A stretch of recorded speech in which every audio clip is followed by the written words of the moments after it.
How great would it be to get up close and personal with the beauty industry heroes we love and admire, and to ask them, how did you learn to do what you do? I'm Chris Baran, a hairstylist and educator for 40 plus years, and I'm inviting all our heroes to chat and share the secrets of their success.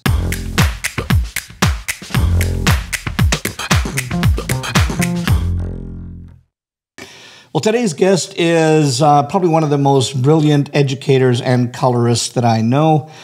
He is the global artist with Redken. He is a lead colorist on all Redken shoots. He's a member of the Redken Mazzoni Texture Experts. He is the lead colorist, catch this, for all DMI, which is the Development Marketing International shoots all across the professional products division for L'Oreal. And he's a 3-time NAHA nominee, and he is here fresh off the stage from the Redken Symposium On Tour. So let's get into this week's Headcase, Mr. George Garcia. Well, Mr. Garcia, I mean, and it even sounds stupid in my brain saying that after all the time we spent together on the road, etc. But George, it's an absolute pleasure. Not only, I mean, I think we've been apart now for 3 or 4 days after the symposium, but welcome to Headcases. Thank you. It's great to have you on, bud. Oh man, it's a pleasure. I'm a big fan of the podcast, and so I've been lurking and stalking a little bit. So it's a huge honor to be a part of this, and always great hanging out with you, Chris. You know that. Anybody that uses the words lurking, you fit into the books right away. And I think, usually we jump into questions, but you and I talk about this story. I think every time that we're together and somebody will grace us an ear, we'll tell the story of the UK tour. And I just want to start off with that because that was not only such fun, but I usually end up starting it. On this point, I want you to tell your version of what our UK story was. Sure about that. Whether I agree or disagree or add-ons. Yeah. So if anyone ever asks me, do you feel like a rock star when you're on stage? This is the only story that I ever feel like that tour that we did. I felt like maybe a Steven Tyler or maybe a Mick Jagger. It was crazy. It was I believe it was 5-city tour. I think we were going 5 cities through the UK, and it was amazing because it was a Redken event, only a Redken event. So everyone who was there was dialed into Redken, and the UK put a lot of money and effort into this tour. It was stage and lighting setup. I believe they had 2 sets, and they would set up in one city. I think we started off in London, and then the next city was already setting up our stage and our background, everything there. And then we would get in a bus and go from our tour bus with dancers, models, artists, support, all of it, choreographers, everything. And we would go from one city to the next city, day after day. I mean, it wasn't like the ones where you did them one weekend after next. These were one day after the next, back to back. Right, exactly. Yeah. So as we were traveling from one city, they're tearing down our old one, going to the next city. Jumping past our next city to the third city, and they were setting up there. So we were going from one city to another. Everything was set up for us. It was just amazing. But I remember us starting off in London, and of course, once you start off, I was ready to celebrate after our first show in London. Well, those were in your drinking days as well, right? Yeah. And we were there after the show, and usually after our shows, we hit first. I'll meet you at the bar, right? So we hit the bar. Well, because it was such a quick timeline, we didn't have the opportunity to hang out quite as long as we normally would. And we would, so the dancers, and I remember the dancers, they would go through the area, the reception area, and they would grab a bottle of wine, one grab some fruit and some crackers or some bread. And we're just grabbing all that we could because we knew we had a long trip in that bus to the next show. So, it was a hodgepodge of alcohol and snacks that we would grab from the buffet tables, and we would start partying on the bus. And so we would get to the bus and we'd start partying, and we get there. Usually if it were before midnight, we would go, the whole crew, because we'd already started, we'd go straight to the bar. We'd continue at the bar, hit our rooms, wake up, early morning call We'd have to get the models prepped, get on the stage, do the show again after the show.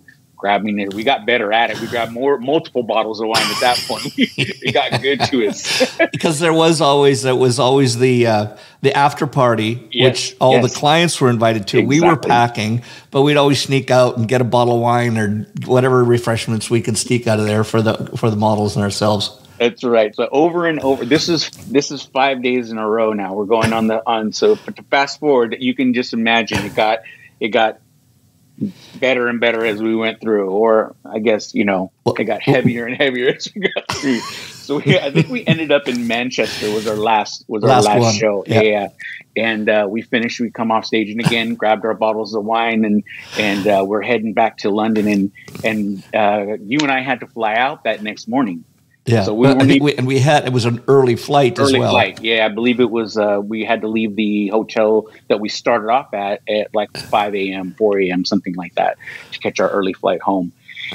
We were going straight to Canada to do another show. another 3-day show. So we're in Manchester, and of course, you can just imagine after doing all the things we do, waking up early, staying up late, we were exhausted and probably toxic level was at all-time high. we get back to London and it's probably 3 o'clock in the morning, 3 o'clock in the morning, and maybe even a little later. So we had maybe a couple of hours to either go to sleep, or get packed, whatever it was. We were already packed up, ready to go. So we walk through the hotel and I see that the bar's still open. And this is after hours, the bar's still open. So I look at you and you kind of look at me like, hey, this can go one of two ways. And you sleep at the bar. Going? Yeah, you want to keep going? And just like, yeah, well, let's just keep going. So we went straight to the bar, continued with some shots and some great conversation, and feeling really amazing about what we had just accomplished. 5 cities in the UK that just loved what we did. And so it was no better time than to celebrate than right then. Yeah. So we just kept going. Had a couple more drinks and time to go. Yeah. So, both of us head out. We had called the car. We're going to take a car together. And we head over to the car. We have our luggage right there with us. We bring it over.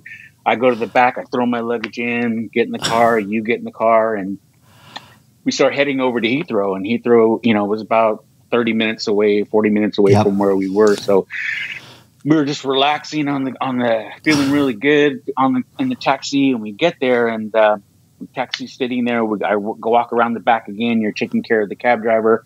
I pull my luggage out and I'm looking in there and I don't see any other luggage than mine. And I'm just thinking to myself, well, that's odd. And you come around and you said, where's my luggage? And I was like, that's a great question. Where is your luggage? And we're going to Canada where I needed that luggage because we're going to another show. All your everythings were in that thing. So immediately panic hits. I was completely sober at that time, as sober as I could be, because there's no luggage, there's no nothing. And so we immediately called back to the hotel, and they said, your luggage is here. And so we're like, well, we had the car still there, so let's just keep this car, get back over there, get that luggage, and come back. And we're thinking, we would just run into the hotel, grab the luggage from the people at the desk, and we'll be good to go. So we're pulling up on the hotel and we're looking at the hotel, and as we're driving, I'm looking out the window and I was like, hey, what's that on the curb right there? My luggage still sitting on the curb. Sitting right where the cab picked us up, just sitting right there on the curb. No one touched it. The hotel didn't feel the need to go out and grab it and bring it back in.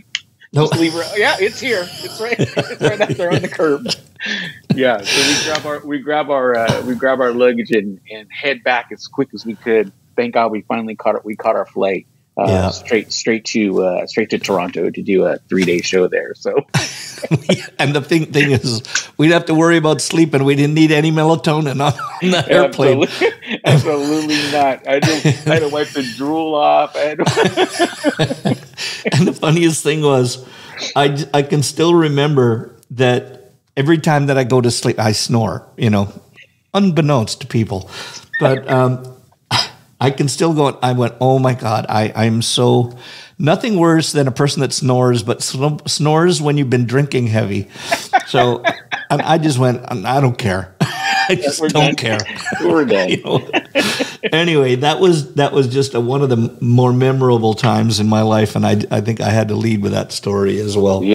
But, which led into when the next podcast we'll go into the next story, because Toronto was just as easily a big show as that. We have to go there. We have to go there because we had been sleep deprived and still getting the show together in our brain. Yes, sir. And so we've got to go there. Tell the story. We'll make this one quick. So we land in Toronto. We get there. We go straight to the hotel. We were staying in the right by the Space Needle, the CNN Tower, I believe it's called, right, Chris?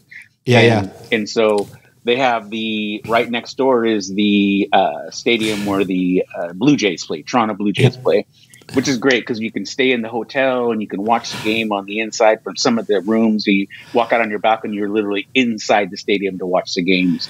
And so I've been there multiple times, and I just love that hotel. They have beautiful restaurants in there and pubs and bars all inside the stadium. So it's great, and it's walking distance from where we're going to be doing the class at the Exchange usually. So we're in there. We both get in. We check in. And the only sleep pretty much that we had was what we had on the plane. So it's late night, and all the team was there. All the team had already checked in.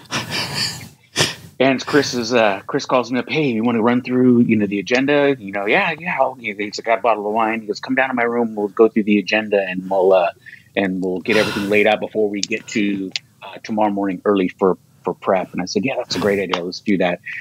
It just so happened when we checked in, though, there was a lot of people in the lobby. There was a lot of people there to see an event there, but it wasn't baseball season. So we were like, what's going on? And there's a bar that's there that has floor to ceiling windows where you can see into if you were in the stadium, it's in the left field bleachers.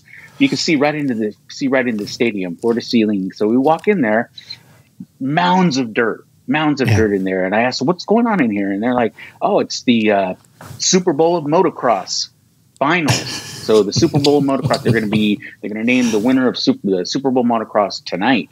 So it's the finals. It ends tonight. So we're like, oh man, that's awesome. So we go to our rooms, and that's when Chris calls me and go down to his room. And we're in there maybe an hour and a half, if that. And we're sitting there looking at your computer, drinking some wine, and we're just going over. And then all of a sudden we hear all this ruckus going on in the hallway. Yeah. And running, but yelling. I was like, and the fire alarms are going off. And the fire alarm went off too. And I was like, some idiot pulled the fire alarm. Yeah. So I said, let me, you say that. I said, let me check, Chris. So I opened it up, and sure enough, there's two firemen running down the hallway. He's like, what are you doing here? Get the hell out of here. And we're like, oh shit! All right, Chris, let's go. So we grabbed we actually didn't grab anything. We just headed straight out. Yeah, we just headed straight out. We go downstairs, and then we see everyone that's in the hotel is out in front.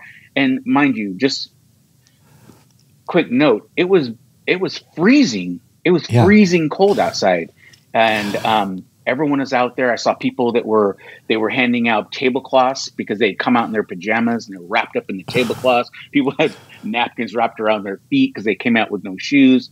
You and I were fully dressed. We just got there, so we were fully dressed. So we were like, what's going on here? And from what we understood, that because of the motorcycles, there was so much carbon monoxide in the stadium, it had filtered into the hotel, which was set off all the alarms. So until they could get that carbon monoxide cleared out, we weren't allowed to go back in the hotel. So we're walking by there, and Chris was like, you got to be kidding me, man. After this whole UK thing, now we're here. This is what... And we had to be there next morning at 4 a.m., and it's already 11 o'clock at night. Yeah. So I was like, well, what should we do? And so anyways, we look at each other, and we see the team. Some of the team, Sean Goddard was down there. Terry Ritchie was there. And there were all these people that were down there, freezing cold, all wrapped up, boned together. And I thought, well, either we could do that, or we could go to the bar, or I can go with my buddy Chris here. And Chris says, you know what? There's a hockey bar down here. It's, the Maple Leafs bar. Let's go down here, and they stay open till 2. Just we'll wait it out. We think they're going to blow out this. We'll just wait it out. Well, the whole bar just so happened to be filled with people that were had our idea also. So we go to the bar, we find a little nook at the bar, and both of us sit down. 2 a.m. rolls around, 3 a.m. rolls around. They're still not letting people back in the hotel. Finally, they let us in back in the hotel. And they kept serving us too. They just kept serving us the whole night. So we get back to the hotel, and finally they let us in. But guess what? Time to go to prep. Time to go to prep. Lots of mouth spray. Yeah, I mean, George, that's the part of our poor livers. It was hell while we were doing it, but it makes the best stories in the world. I just love that story. And your story is better than mine, so I'm glad you told it. It's like a fish story. I think, does it get bigger? The fish get bigger every time. It was 2 below zero, and that's right. And we were up for 76 hours. Okay, now that needless to say, when Chris Baran hits the stage and he's got a partner like me on stage, that you just reel me in, like, here's what we're gonna do, here's where we're all gonna do it, and it all came out great. They loved it in the UK and in Toronto. Yeah. That was always the thing. The shows always went on. It was always about what were people in the audience and making sure we covered them. Now, it's like a good movie, when they bring you up to a rate of a certain point and then they take you back to the beginning, This happened 72 hours earlier. But I want to go back probably, 72 hours, 72 years. And just to give people the idea, like, where did George come from? And I always feel that there's like two kinds of people. That there's the ones that fell into hair and the ones that wanted to do hair from square one. Which category were you in? Well, so I would say a little bit of both categories. You know what I mean? Yeah. First of all, I was searching. I was in college. I was a science major. At that time, I was going to a community college. My parents were very, very hard workers, but financially weren't really able to help me out too much with college and whatnot. But my second year I got my associates in science at junior college. Time for me to transfer into a university, and so I went to my folks, and they were like, "Well, it's a lot of money," and then so I, not to burden my family anymore, I went back to my counselor, and he said to me, "Hey, we offer off-campus courses, vocational courses that you could go to and maybe try to work your way through college. You work a little bit part-time, you go to school part-time, it'll take you longer, but you'll be able to do it."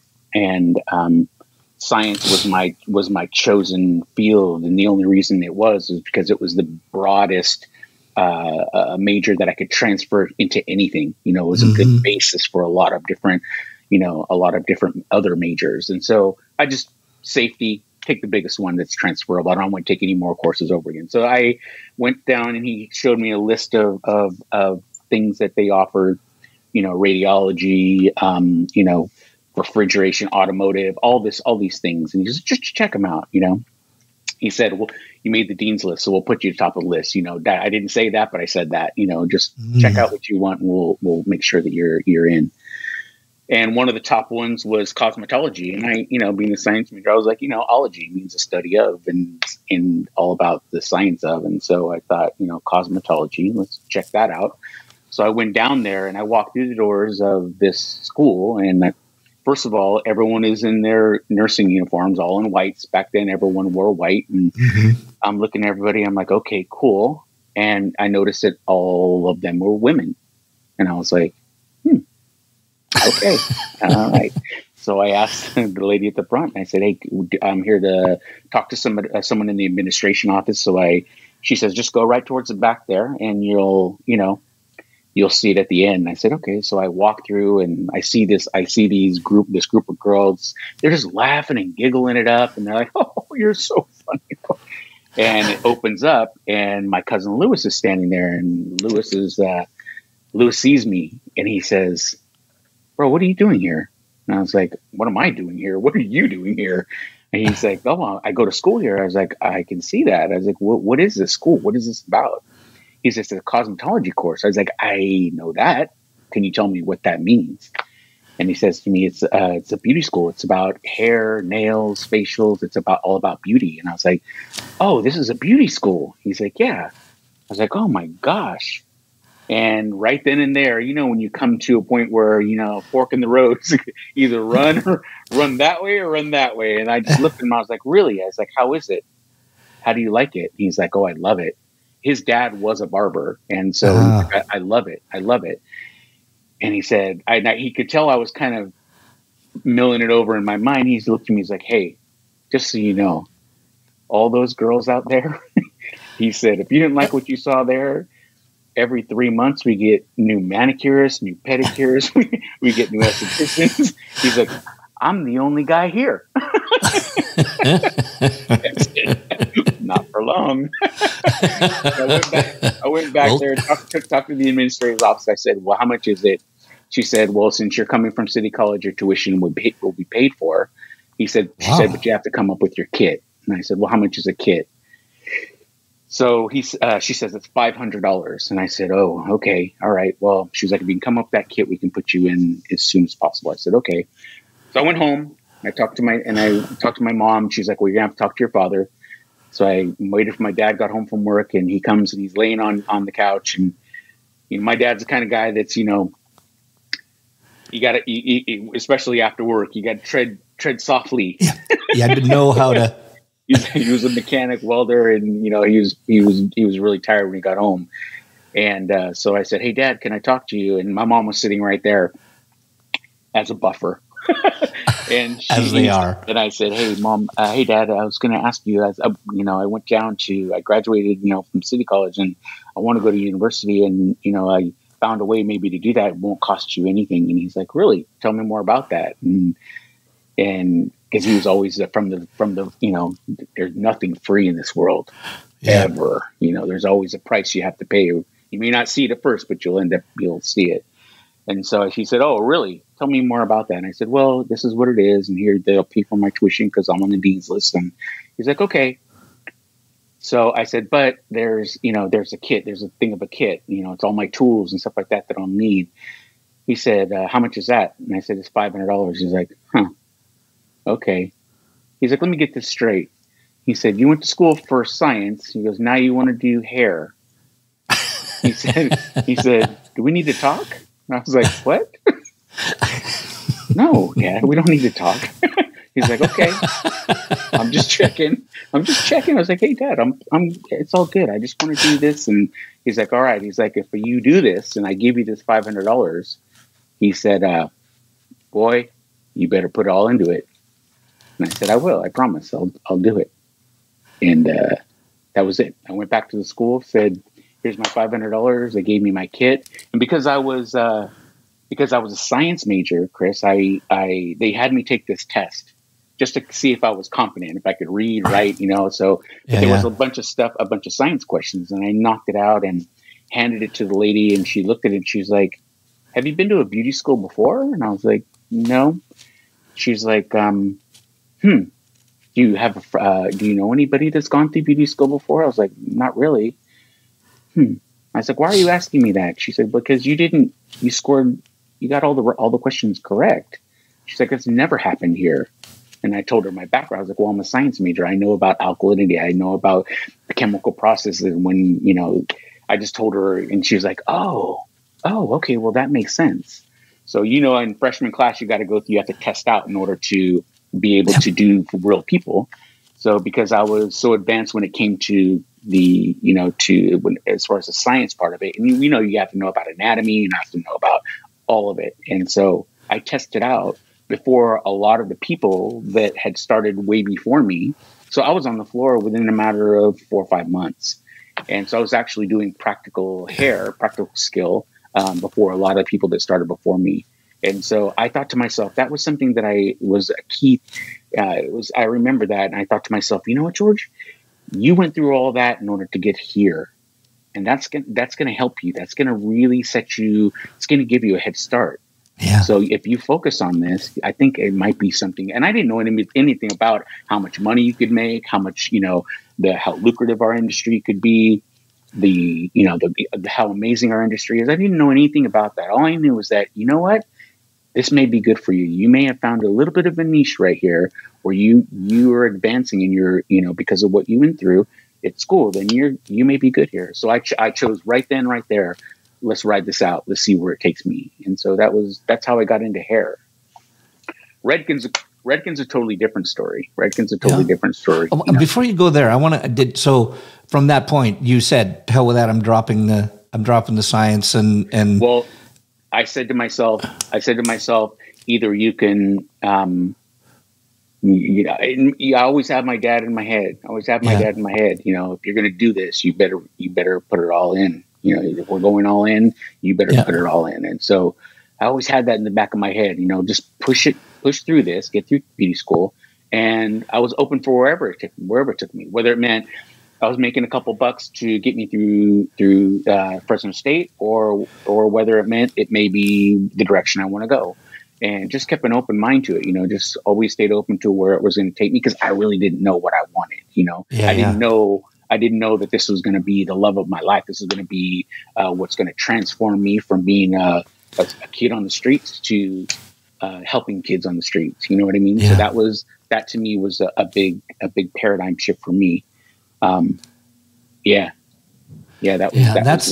think that's what there's always got to be that transformational moment, that catalyst. To me, that it's always like, the way I describe it is, it's like somebody takes a 2x4 and hits you between the eyes with it, and you go, wow, this was here all along and I didn't really get it. Yeah. And now I do. Yeah. Now, I know you mentioned that the Redken story, but I don't want to go too far ahead in the scenes here of this. Okay. We started at the end. We went back to the beginning, but I want to talk a little bit first about, okay, you just finished up with the school. You come out of there, and knowing you probably made the dean's list in there, etc. Which I never did. But what I want to know, what was it like at the beginning? Okay, you just got out of school. Yeah. What was it like? What was it like for you for finding a place to work and so on, and somewhere that you fit in? So this is where that was. I love how you talk in scenes, because to me there's different points of your life where, if you break it down, you broad view, look at it the big picture. There are certain areas where they are like scenes. You know what I mean? And so that was the first scene of my hairdressing career, just getting me to the point where I have my license and now I'm good to go. And 30 seconds after that, Chris, I find out I'm going to be a dad. And I'm like, wait, what? Hold on a second. What? I don't even have a job yet. I'm not even. So out of sheer, don't get me wrong, it wasn't just fear. I was, for me, my kids are my life. My kids are my kids, my grandkids now.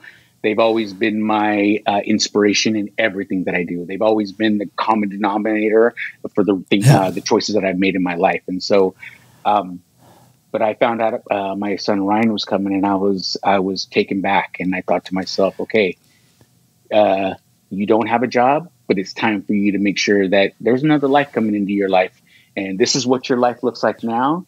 This is what it is. This is what it was. This is now what it is. It's not about like you it was anymore. Upside down. It's not about you anymore. All this stuff, what you thought you were going to get for you, and what you want to do for you, and what you want to do, where you want to go, how you want to do it. It's not about you anymore. Now it's about Ryan. It's about the life of your son's life now. How are you going to support him? How are you going to take care of him? How are you going to clothe him? How are you going to feed him? And so, I hit the streets. I found this little salon. It was a little 3-chair salon in a mall. Went to work, and my technical skills it was a young, hip, little cool salon, but my technical skills and how quickly I did hair, because I had so much more practical experience being on the floor than a lot of so I had already done a lot of hair already. I had done a lot of blow dries. I had done a lot of haircuts. I had done a lot of, and did well at it. And so the first salon that I went to was called Trimmers, and it was a salon in Weinstocks, but they saw my production and they said, hey, we have another salon that's on the upper floor that caters to more hair color. That caters not just clip and goes. That caters to more hair color, caters to more perms. That was a big thing back then, permanent waves. and your ticket prices will be much higher. So if you want to move up there, you may be working on an older clientele, middle-aged or older clientele, but they have the money to pay for it, those services, as opposed to the ones who are coming in just to get a quick fade, a haircut, or a trim, or a blow dry. Your ticket prices will be higher. If you want, we'll move you upstairs. And I said, let's do that. More money, even better. So they moved me up there, and I was up there maybe 6 months. And this lady comes by. She saw a client I was working on. I just finished her blow dry, big fluffy, 90s blow dry, and she was feeling good about herself. And she walked out and she was saying, "Oh my God, you're amazing! Like, I could never blow dry my hair like this," and just going on and on and on. And this lady who's in the area where they were shopping, she heard it, and she came over, and after my client left, she comes over and she's like, "I want to introduce myself to you. My name is Sandy Parisi, and I own Not Just Hair." She's like, "And I just saw how you handled yourself in that situation, and I saw your work." She says, "You don't need to be here. You need to come work with me." She's like, "I'll give you a chair. I have a commission salon. I'll pay you a higher commission. We'll train you I have a staff of about 30, 40 people. We'll train you. We'll give you what you need, blah, blah, blah, blah, blah, blah." And I said, "Okay, let me give these guys my 2 weeks." And she said, "Okay, fair enough." She gives you 2 weeks. I end up going down to Sandy's salon. My son is born, my son is born, and I had been working there for a little bit. They were feeding me clients. I was busier than ever. Everything was going good. They loved me there. They were like, "Yeah, George, it's so great having you here. Fresh blood, young people." I was like, "Oh, it's great to be here with you guys." And the Sandy comes up to me. My son was born, and she comes up to me. She says, "Hey, I want to give you this. It's an envelope. It's an envelope of money that everyone has put together, money for you. Wow. It's we want you to take a few days off of work. Go enjoy your son. Go, finish out your day. Go enjoy your son. Bond, and then when you come back, be ready to work." She goes, "But this should cover you for the 3-4 days that you're out." And I said, "Thank you, Sandy. I appreciate that." Finish out my day. The last client of my day was a lady who moved from Chicago to California. I did her hair a few times. She loved it. She was trying to get her husband to get in. She said, "My husband's hair is horrible." So we come to the front desk, and she's paying for me, and they didn't have change in the register to give her back this $20. And she's like, "Can we go run and get?" She's like, "You know what? Keep the $20. Put it in the register. I'm going to send my husband in when George comes back. Just tell him it's on the house, and but use that $20 for his haircut." And I said, "Okay, cool." So the front desk girl sticks it underneath the envelope and puts it underneath the cash till, shuts the drawer, and that was it. So I go 4 days later, come back, enjoy my son, come back, ready to work, and Sandy comes in. And I could tell there was a lot. No one's like, "Hey, George, welcome back. Hey." She takes me back to the office, and she sits me down, and she slides over her desk a pink slip to me. She says, "I need you to sign that." And I said, "What is that?" She says, "Well, it's I have to let you go." And I said, "What? Why?"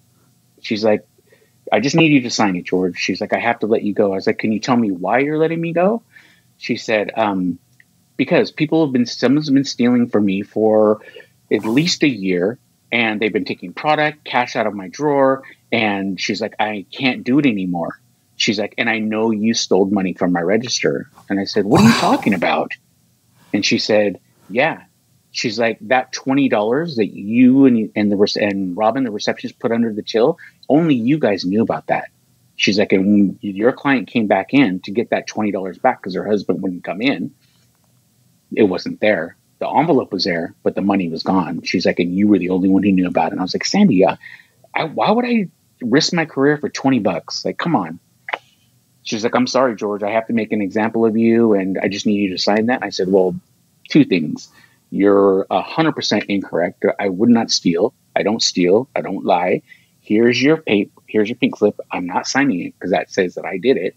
And I'll have my stuff out of here by the end of the night." She's like, "I'd appreciate that." She's like, "Wait, George, wait, hold on. Look, I feel horrible. I know your situation." I said, "Look, I don't need your sympathy. I don't need your pity. If this is your decision, then run with it." I said, "But you're making a bad choice." She's like, "Well, go down. Look, there's a friend of mine who owns a salon and Visual Changes. He's on First and Knees. He's a Redken artist.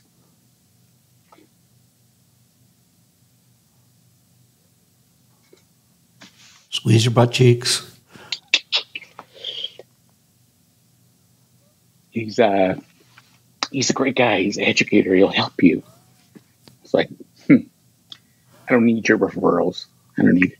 So I marched out of there with my tail between my legs and couldn't even go home to tell my wife at the time that, hey, I got fired. Didn't want to do that. So I hit every major salon in our city and did that for about 3-4 days. And it came to the end of the week where I was supposed to be getting paid. Sandy paid out on Fridays. So I was like, I knew I had to either find a job or tell my wife at the time that I had been fired. So I found myself sitting in a parking lot and waiting till 5. And I look up and I see this sign that says visual changes. And I was like, visual changes, why does that sound familiar to me? And I thought back to myself and I was like, I couldn't really honestly remember why I knew that name. So I was like, forget it, it's the salon. So I walk in and this guy standing at the front desk and he says to me, hey, can I help you? And I was like, yeah. I was like, my name is George Garcia. And at this time, Chris, you have to understand, I had already pounded on at least 30, 40 salons at the time in our city and to no positive. And so I walked in, I was tired. And I was tired of like, hey, my name is George. Hey, trying to sell myself. So I walk in and he said, can I help you? And I said, yeah, my name is George Garcia. I'm a hairdresser, new hairdresser. And I'm just looking for work. And he said, oh, okay. He said, well, I don't have anything available right now. He said, but I just had a walkout happen. I had 4 hairdressers leave. And so I really can't afford to pay anybody right now. I'm the rebuilding. And I was like, all right. He's like, hey, you mind if I ask? You used to have people work before? I said, yeah, you worked for Not Just Hair. That was my last line. He's like, oh, Sandy. And I said, yeah. He said, why don't you work there anymore? I was like, well, the long story. And I tired up at that point. I didn't really care. I said, look, I got fired from there. He said, you got fired? And I was like, I said, yeah. He's like, what'd you get fired for? I told him the story. I said, yeah, she thought I was stealing from her. And he's like, I'm gonna ask you a question. He said, and I would appreciate if you gave me the honesty. He's like, did you do it? And I said, absolutely not. I said, why would I do that? Why would I risk my career for $20? He said, huh. He said, well, I'd help you if I could. I really can't. He's like, but I'll take your name, number. If anything, once I start to rebuild, I could always use assistance. So he's like, so if you want, I'll take your name and number down. I said, okay, here's my name, here's my number. Shook his hand, walked out, went home, told my wife at the time. I told her, what had happened. She's like, why didn't you just tell me? She's like, come on, it's not a big deal. I know you'll find something. Not a big deal. And we finished up dinner. I was cleaning up. The phone rang, and she's like, uh-huh. She's like, George, there's someone on the phone for you. His name's Greg. You know Greg? And I was like, Greg. Greg. So I go, hey, he's like, hey. I said, hello. He said, hey, George, this is Greg. Remember I met you earlier today? And I said, yeah. He's like, I'll be honest with you. I have no idea why I'm calling you, sir. I was like, but something about you, something told me I needed to call you. I can't offer you much.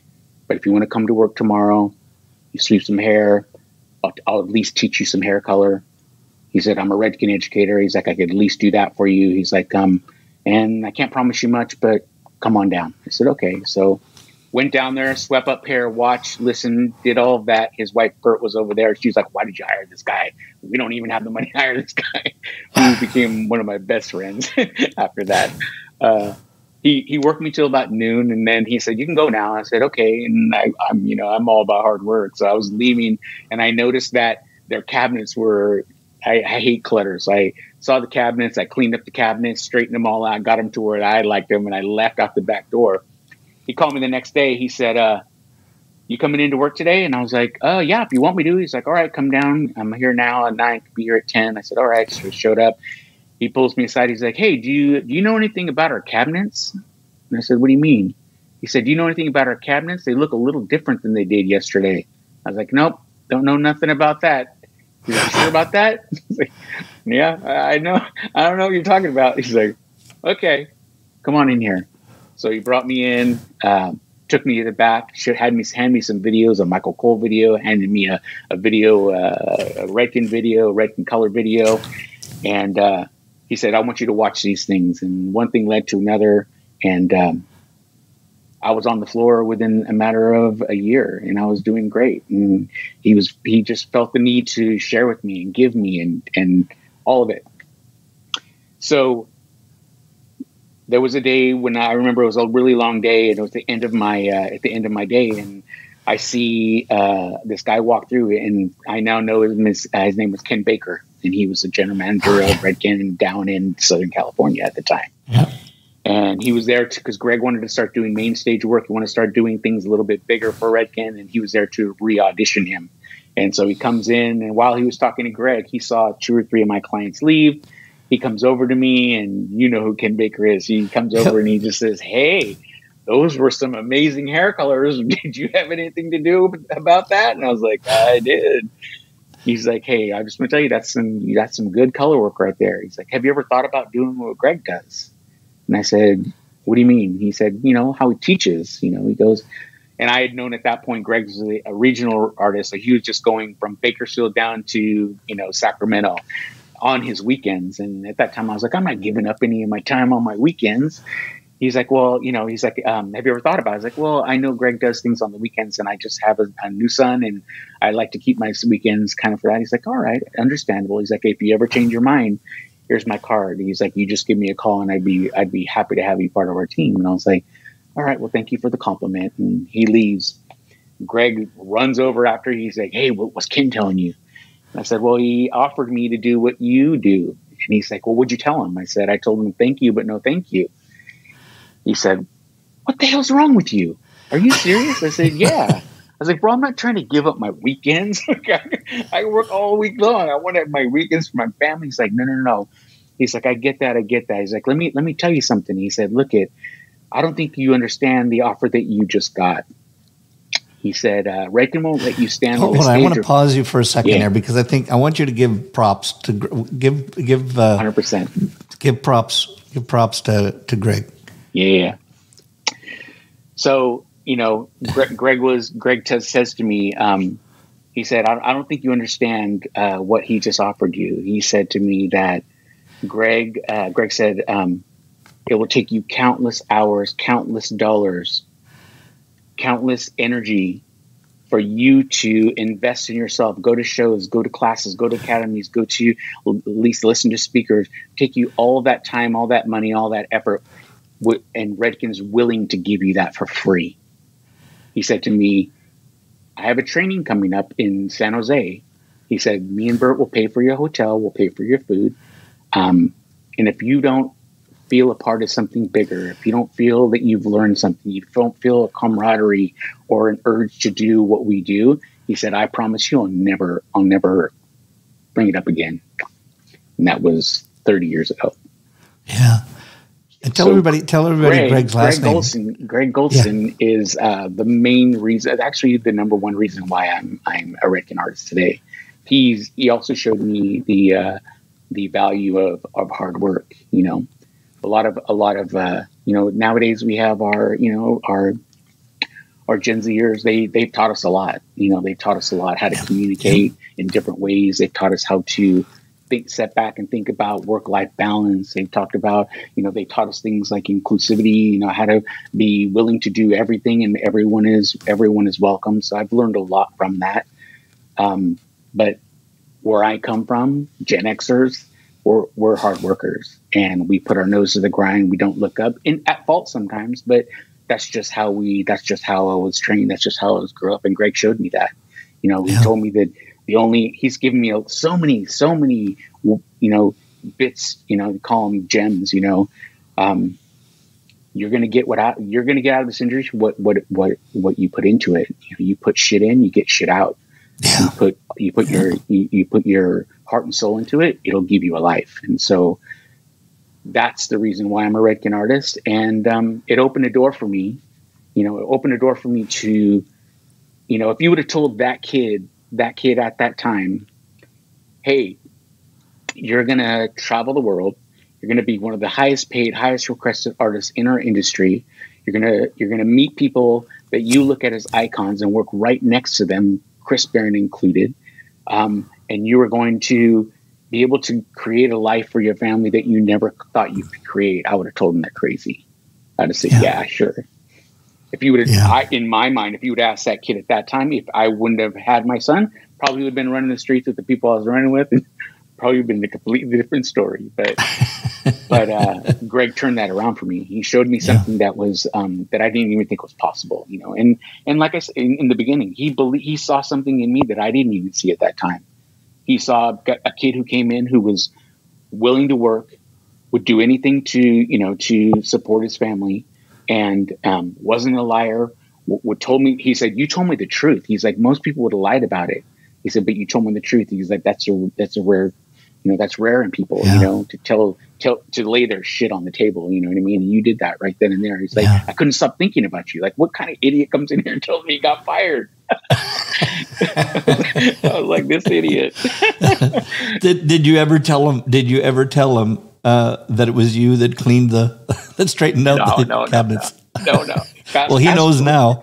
Fast forward to Greg, right? Fast forward to Greg, and giving props to Greg. I just, he's the reason why. My first symposium, I believe it was in 93. Is an odd month. Yeah. So 93. I was on stage, my first symposium ever. When, those of you that don't know what the symposium is, it's the pinnacle in our industry. The largest single manufacturer show ever done by a single manufacturer every time that we do it.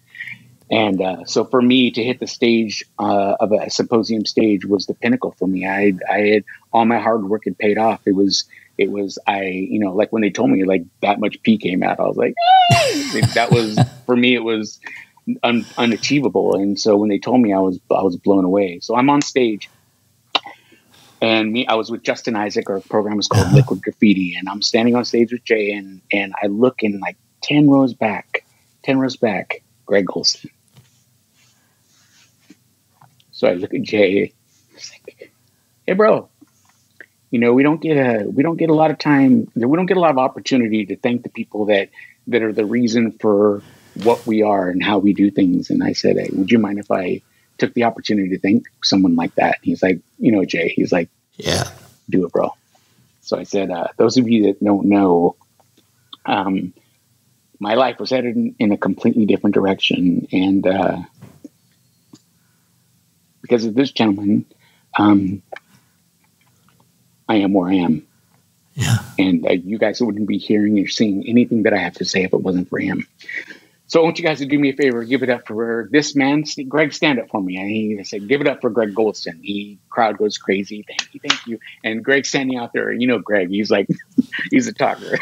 He's like going, and I was like, bro, they can't hear you. And somebody in AV caught like they're like, oh, they understood what was happening. So they run a mic out. We have 3,000 people in front of us, and he runs a mic out to Greg and hands the mic to Greg. And he said, he's like, thank you, George. I really appreciate the compliment. He said, but I can't take credit for what you've done. He said,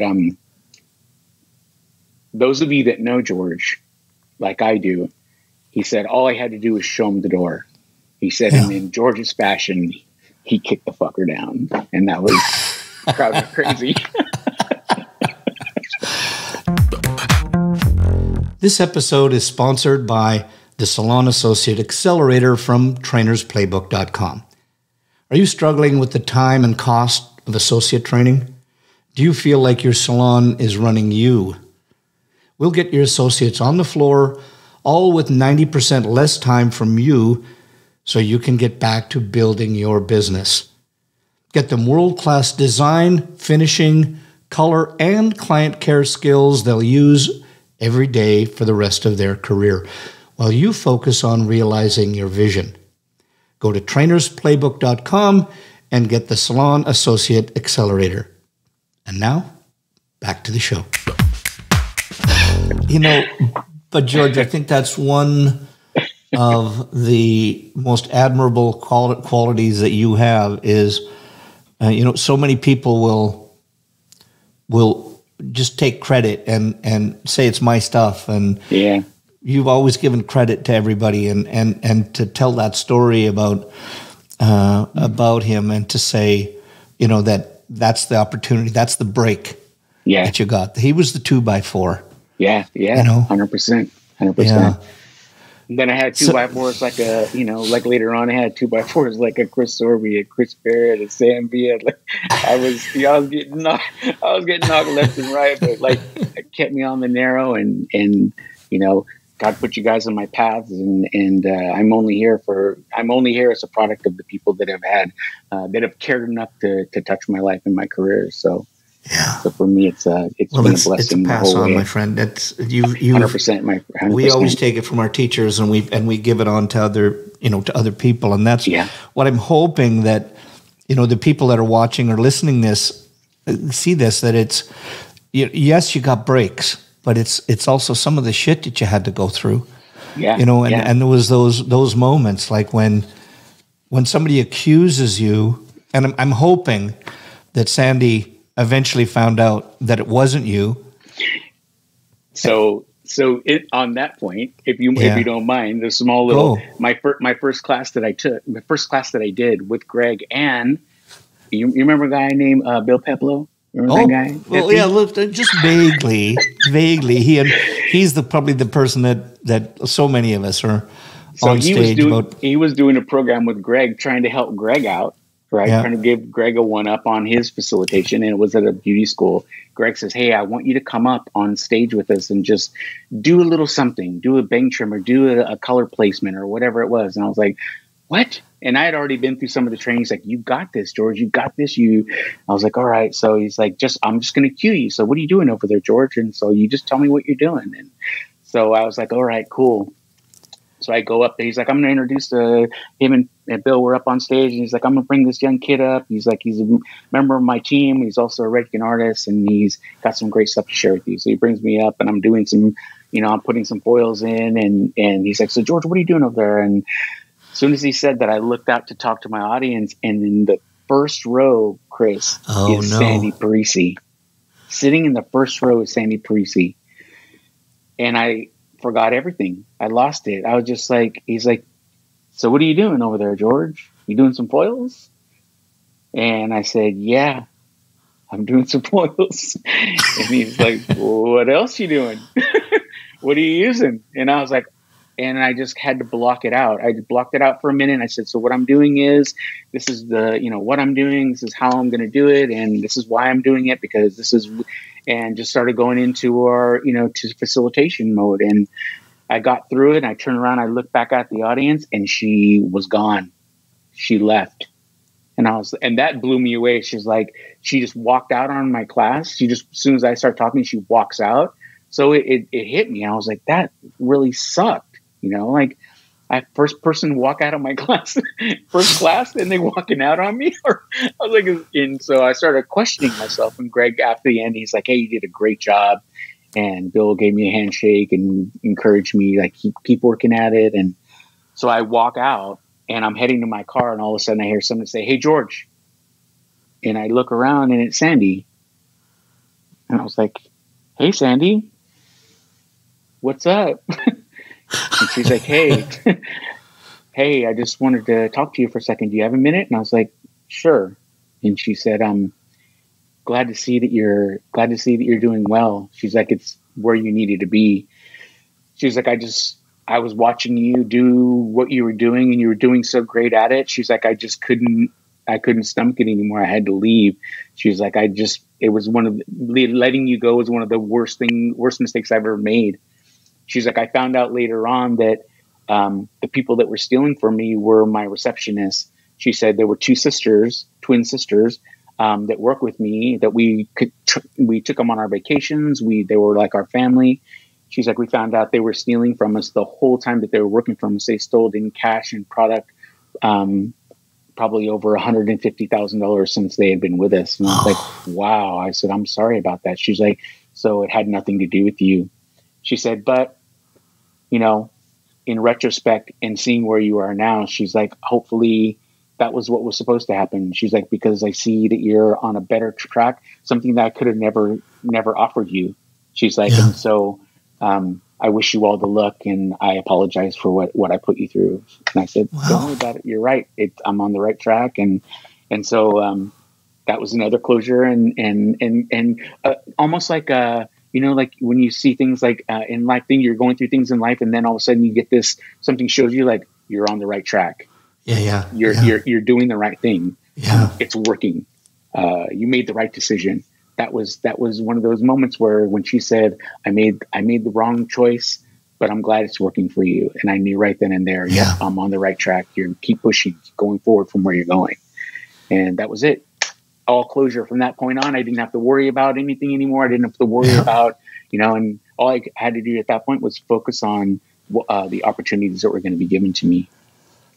It's interesting because I find that it would be nice if life was 2 + 2 is 4. Yeah. But it's not, every time you get to a road and you think, is there a right answer and is there a wrong answer? And that's not what life is. Life is, that's one path and that's another path. I've always said that, when I started off, I had no confidence. I was,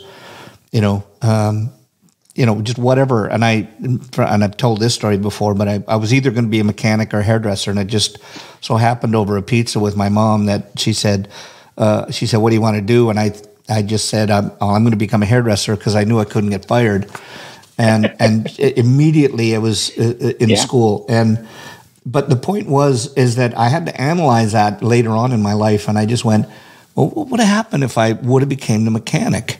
Yeah. And I can't remember who I was talking to, but they said, you'd probably been the best damn mechanic that was around teaching people how to do that and so on, because, it wasn't a path. One wasn't right, one wasn't wrong. Right. But it's sometimes, maybe one's righter than the other. I don't know quite way to put that. But the way I saw that was you had that path that was there, that it was, I got fired and I could have been vindictive. I could have done whatever, but the universe gave you something out of that, and you just ran with it, and that's where you are today. And that's why I'm always proud to, that when we did some of the best moments that I think is in our career are on stage, and there's equal moments that happen after. 100%, and 100%. Yeah, I know that you've already kind of went through this, but. I know that people look at George, what's on stage, and let's say one of the, most requested artists, booked all the time, only wishing that you'd have a cancellation so you get some time off. But I think that what I always loved is you always told vulnerability stories, and I think that's why you're so amazing at your education, is that you're a great storyteller. And if people haven't figured that out from what we just went through and what we just talked about, then they're blind. But also I want them to know, like, there was a rough spot in there that was a wrinkle, but how it all turned. But is there other things that have happened in your career along the way where I call them, Mom, I just don't want to get out of bed today, because you had some shit that got stirred up and whatnot. And the only reason I'm asking you this, my friend, is because the people that are listening and talking, are listening and are watching this, they always see people like you on stage, and they idolize it. Probably even half of the time scared to come up and even talk to you, which I'll tell you is the wrong thing. That's what they should be doing, is come up and chat with you. But is there any other setbacks in your career that you've had along the way that made you, Mom, I don't want to get out of bed today? Yeah, no, there's been, that was, when I first started working with Greg, there was, a couple of times where, things in life, because you have work and then you have life, you have family, you have your kids. I went through a divorce, actually 2 divorces. Me and Sherry were talking not too long ago about sacrifice, sacrifice of what I do and what we do and what it takes. You put 100% in, sometimes putting 100% in isn't not really, it's not okay for your partner. It's not okay for, how many graduations I've missed, how many, ball games I've missed, how many soccer games I've missed. do what I love to do. And so there's been many things. But I talk to my kids, I have a great relationship with my kids, and especially my daughter Andrea. She told me one time, she's like, Dad, don't ever feel bad about that. Yeah. Don't ever feel like, you took something from us. Yes, it would have been great to have you there. Yes, it would have been great to, have you be a part of. But what we saw was that you showed us, first of all, you showed us that you know how to work your ass off, and you hit every opportunity. You took on head on every opportunity that we were getting, whether it was a small, whether it was a huge opportunity, you took it on head on. And you showed us that if you push through and you give your all to it, that it'll lead to more opportunities for you. She said, and you just showed us that, you can still have, balance in your life. Like, you could be here for us. You can be here, help us, support us, encourage us, and still have that. And you showed us that there's a bigger place other than just Fresno.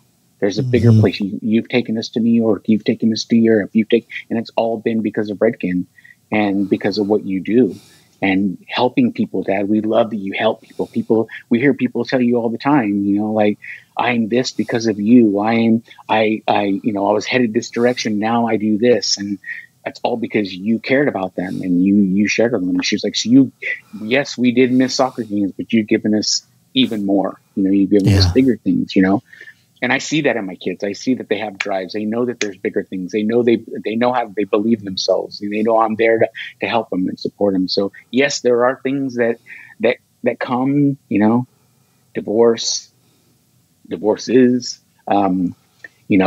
losing your house, all those things. But when you know your purpose, people ask me all the time, oh, it's great, your purpose, hairdressing. And it's like, no, my purpose isn't hairdressing. Someone who can know their purpose early on in life, they're blessed. My purpose has always been to serve. I've always been someone there to serve. Someone's put in front of me, serve. An audience is there, give, just keep giving, keep serving them. After a symposium, go down, shake hands. Thank them for being there. Thank you for being there. You're a servant, and I know that about myself and everything that I do. It just so happens to really be a strength that I have in what I do with Redken and what I do as a hairdresser. Just give, just serve, Yeah. It's, I've always seen that in you. And I think that, I made sure to ask you. We just came off of the Redken Symposium on Tour, and I thought I saw one of the most amazing color.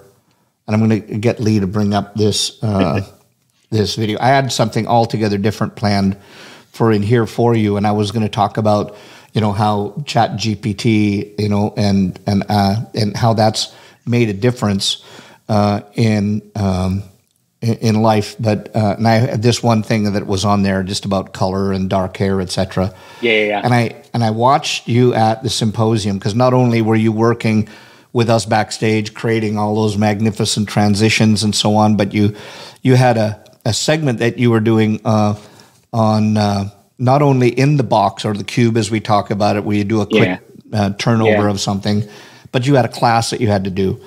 And I purposely, after seeing this, and I was so blown away by this, that I want you to share what went on here. And when your job and I'm using, if you're just listening, I'm using air quotes with my fingers right now, but you said that you were charged with creating blondes. And you said, I want to have somebody with dark hair, I'm assuming, and they sent you in this before shot. Mm-hmm. And this is the before shot, and she said she was willing to go through and be a blonde. And I want you to tell this story of what happened here. So this is I was asked to do all the things, Chris, and also be on stage teaching a classroom. So they asked me, they said, we want you to represent our blonding segment. We want you to talk about talk about fine hair, how you approach fine hair. We know you teach color and NAHA, so you're principally grounded in that. We just want you to share the principles and the approach to blonding hair, fine hair, and what products you would use and why. And I said, okay, I got it. And Jasmine, my stage partner, was going to focus on using our new product, Power Lift, taking really, really darker levels to lighter levels. She's an amazing colorist, just her approach to hair color. And so I got a list of models. They sent me in pictures, and I got this one here. And I was like, oh, she's beautiful. And I remember Anna from other shows. So she's a beautiful person. I was like, oh, I'd love to work with Anna. Sam uses her all the time. And I said to myself, she has a great presence. She's beautiful, and I want to work with her. So Emily says, she sent me over 4 pictures, and I recognized this one. I said, oh my God, Anna's there. I said, I'd love to work with her. She's like, are you sure? I was like, yeah. She's like, we have 3 other ones. I was like, no, she's the one. She's like, can you send me a picture of what she looks like? And this is the picture that I got. And I was like, oh, perfect. And I said, she's willing to go all over blonde, a global blonding service. She said, yes. I said, perfect, done deal. So I get to the model room, and Anna shows up. She comes in, and I look at her hair, and I notice that she has a bit of a line of demarcation from her natural color to this lighter color, lighter brown on the ends. And I was like, Anna, I thought you said that was your natural hair, the picture that you sent. She's like, oh yeah, that's my natural color. I said, that's your natural hair there? That's virgin hair? No, that's what my hair color is naturally. And I said, oh, so you colored your hair in the past? And she said, yeah, I was just at a Matrix shoot. My friends at Matrix, she said, they wanted me to be red. And I said, do you have pictures of that, what they did to you? And she said, yeah. We'll bring that up here. There it comes. And this is what she shows me. So talk about a little peek coming out. This was, I said, wait a minute. Let me ask you this. I said, so they lightened your hair. She's like, oh yeah, they bleached it and then they colored it this color. She's like, and then I went home because I knew I was going to do a Redken show. And I just grabbed a brown color that said it was medium brown, which is what my hair is naturally. And I just put it over. So the red is gone. You don't have to worry about it. And I was like, what? All the colorists that are out there right now, their butts are just puckered, you know. I said it's gone. No, it's not. To the point, this is your only model. My only for model. A main stage presentation with all the people sitting in the audience at the Toyota Music Factory in Dallas with thousands of people sitting in the audience, and you have to perform with this. Yeah, so I looked at, I immediately panicked, and I said, thank you for that picture. And I go to Emily, Emily Fama, who's handling all of our models, and I said, Emily, and I showed her the picture, and she's like, you gotta be kidding me. And I said, I just put a foil in there for a test strand just to see what it would do, because I didn't want to tell her we can't use you. Sorry. I was like, let me do a test strand, and that was going to be my excuse. Oh, you see how it's not lifting here? We're going to have to, thank you for coming. We're going to have to use another model. So I told Emily, like, I'm going to have to find another model. I can't take her up there. It's going to be orange at best. So not even blonde. It'll be orangey blonde. And she said, oh my God, I can't believe. She's like, let me work on it now. And she stopped in the hallway, and she turned around and she says, are you sure you can't handle that? And I said, let me look at this test strand real quick. And she's like, okay. So she came back with me. I opened it up. I wiped it away, and I said, George, you know, you get to stand up there on stage and, you know, like, yeah, it'd be great for you to have a virgin head of hair, but what kind of story is that? What kind of story is that? These are things that people deal with on a daily basis. These are the challenges that people have, if not worse sometimes than this. Yeah. I said, if I can make this look good, if I can make it look beautiful for those people, what a story that's going to be. And so I put on my big boy boots, pulled it in, locked, got loaded, like Michael Cole says, lock in, full speed ahead, and I went for it. And I had to completely foil. I think I did like maybe 4,000 foils on that thing. But by the end of the day, because of the Redken products that I use and all the lighteners that I use, the products that I use to reconstruct and to acidify the hair, boy, I tell you, Chris, I was pretty shocked at what the end result was, and the audience loved it. They loved it, that I would even show them what it was in the beginning and not hide it from them. Yeah. Now, if anybody, if you're listening to this and you didn't get it, that was a brown, say I got a level 3 to 4 brown, and then it was like a beautiful red, but it was like a cool based level 6 screaming red, and then you had to take that out. But now, if you look at it right now, it's this beautiful, beautiful blonde. And it looks like it has dark roots, but it doesn't. But that's just the photograph. No, it does, Chris. I shadowed those in. Yeah. Oh, you did shadow. I wanted to make it look like it was natural. So yes, I brought her all up with all these foils, but then I shadowed it in to where it looked like it was her natural color coming through. Smoke and mirrors, brother. You know how we do it.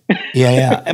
But the point was, when you asked her, what did your hair feel like? Oh yeah. Because everybody would go, oh yeah, you did that for stage, but it's probably like mush. It's trash, but it wasn't. And she was saying it still feels amazingly beautiful, soft, and shiny, and the integrity was still there. So, George, that is the mark of a truly unbelievable colorist. And I just had to fit this in. And if you guys, if you really want, if you've been listening to this. You need to go back, even just to listen back around the 1 hour mark, to see those photos were just absolutely phenomenal. Thank you, sir. George, I would be remiss if I didn't do my usual bit at the end of every one, and I'm just rapid fire stuff, and the first stuff that comes to your brain. You got it. And I'm sure about that. The first thing. Yeah. Okay, and which could be scary, but let's just go there. What turns you on in the creative process?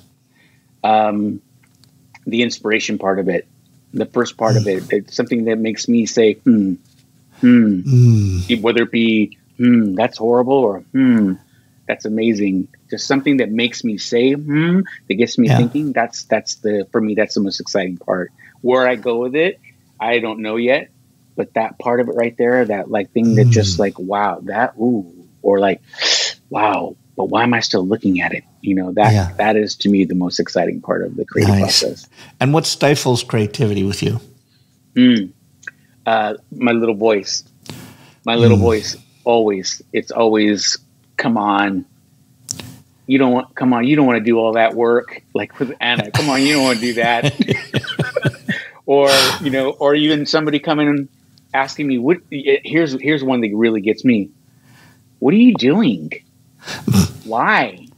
Yeah. Why are you other people that are like, I know where I'm going, or maybe I don't. Sometimes I'm just going with it, but someone who just is not on that in my space at that time, coming in from a different, why?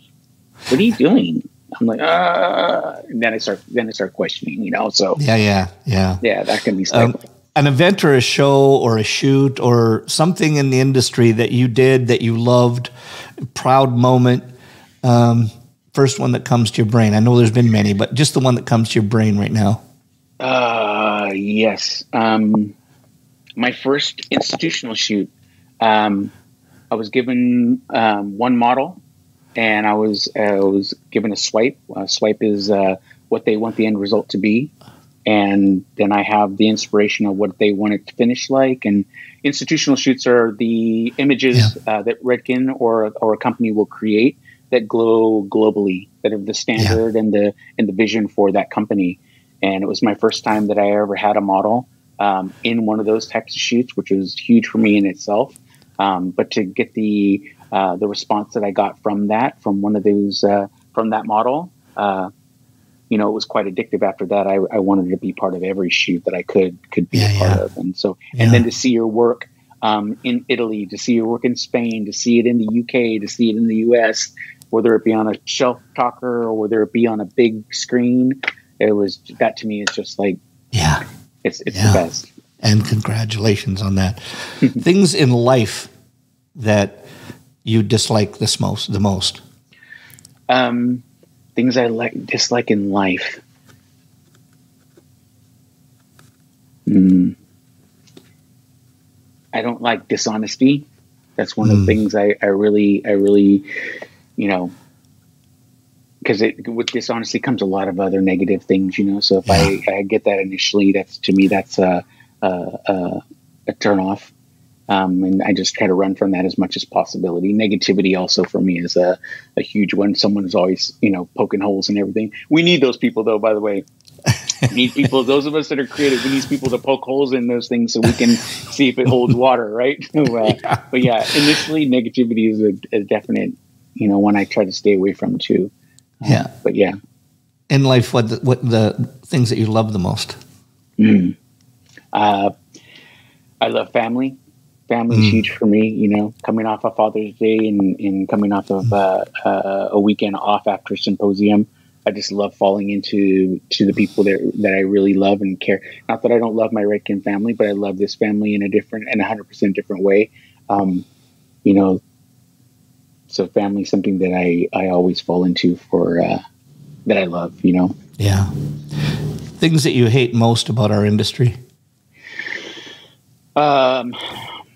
One of the things that it's like a little thing is, yes, I love the new generation coming in. I know I love the fact that all these new hairdressers are coming in with new insight, new approaches, because they just don't know that they can't, you know what I mean? Like, just like the freedom, like, I'm just going to do this because I like it. And then someone comes around like, oh, did you know I love that we get this fresh rejuvenation all the time from new people coming in.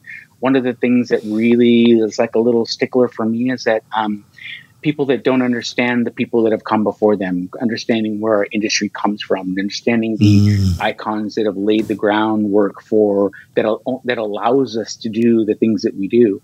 You know what I mean? And just knowing the history, people knowing the history about the things, you know, the things that have happened that got us to where we are today. That's one of the big things that I always try to, like, with my audiences. I'm like, you know, do you know this person? Do you know this person? If you don't, study them, look at their work, find out about their lives. You know, it's your history. You should always know your history. So that's one thing about our industry I feel is lacking, you know? Yeah. Well, and, you know, and hate maybe isn't the right word. It's things that you don't like or dislike, because hate's a bad word. Person that you admire the most? Person I admire the most, probably my mom. Yeah, my mom. Love it. Always on her knees, praying for me, always encouraging me, always, you know, being the buffer between me and my stern dad, always being, you know, just constantly nothing but loving and positivity. She, you know, my mom's where I'm grounded. My whole family actually would probably say that same thing. Nana. Yeah. Person that you wish you could meet? Living or dead? Yeah. I had the opportunity, like I said, many people have been have been put in my path that have helped me grow, and I had the opportunity of going to London to attend Vidal Sassoon's funeral with Chris Sorby. And all the icons that I met that they were there. And I just could not stop thinking about, I mean, I was, you know, Trevor Sorby was there, you know, Robert Labetta, all the crew, you know, that started what we do to honor Vidal Sassoon. And I could not stop thinking about how I was meeting all these people, Angelo Seminaro. I was hanging out with all these majors. And I was like, I wish I would have had a chance to meet Vidal Sassoon in my life. I'm with you on that, brother. Something that people don't know about you. People don't know about me. Oh, God. Skeletons. Here they come. Yeah. People don't know that my whole family is musically inclined, and I play the bass, and so I don't really like to tell people. Like, I'll be FaceTiming someone in my room, and they'll be like, "Is that a bass over there? You play that thing?" I was like, let's not talk about that. Yeah, that's interesting. That's something I do for myself. That's something when I'm, you know, I'll go up there, I'll plug in my amp and play for me. That's not something But yeah, I have to say I didn't know that. If we could snap fingers, month off, where would you go? What would you do? Month off? Oh, geez. My favorite place out of all the places I've ever traveled, and I've been blessed to be everywhere. And you know how it is. Like last thing you want to do is get back on a plane after being on a plane. Yeah. But if I could go back to Santorini, to Greece, and be on the volcano side of I had a chance to spend some time there with my ex-girlfriend Casey, and it was probably one of the most beautiful places I've ever seen. The sunsets were there. Inspired me to for the color palette that I did for Ruth Roach for her NAHA collection that she was nominated for Master Stylist, and all that color work came from the sunsets that I saw in Santorini. It was just, food was great. People were beautiful. It was perfect for me. And so I go right back there. Yeah. Things that, is there a thing that terrifies you?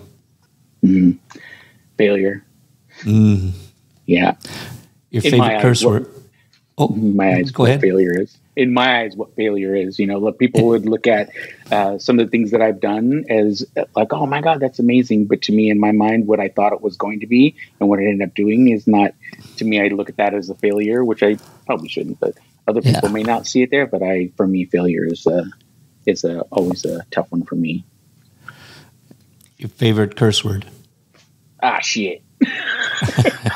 Your favorite comfort food? Spaghetti. Something in the industry that you haven't done but you want to? Gosh. After hitting a symposium stage, Chris, it's Oh, I know what it is. 3-time nominee for NAHA. I just want to hold one in my hand that has my name on it. That's all I want. There you go. And well deserved, I might add. Okay, one do-over in your life that what would that be? If you could do something over again. Yeah, if I could do it over again, I would have bypassed. I can't even say that. I would, because science is what got me there. I would have if I could do it over again, I would have put more into Redken, knowing now what I know was achievable. I would have put more effort in the beginning stages of learning how to be a facilitator, learning how to teach, learning how to communicate with people, so that I would have been even more impactful. I don't really see, when I get into those things, I don't really see like my success in awards, although it would be nice to win one every now and then. But awards or stages or places, money. I look at it as the people that come up to me and that they say the things that they do.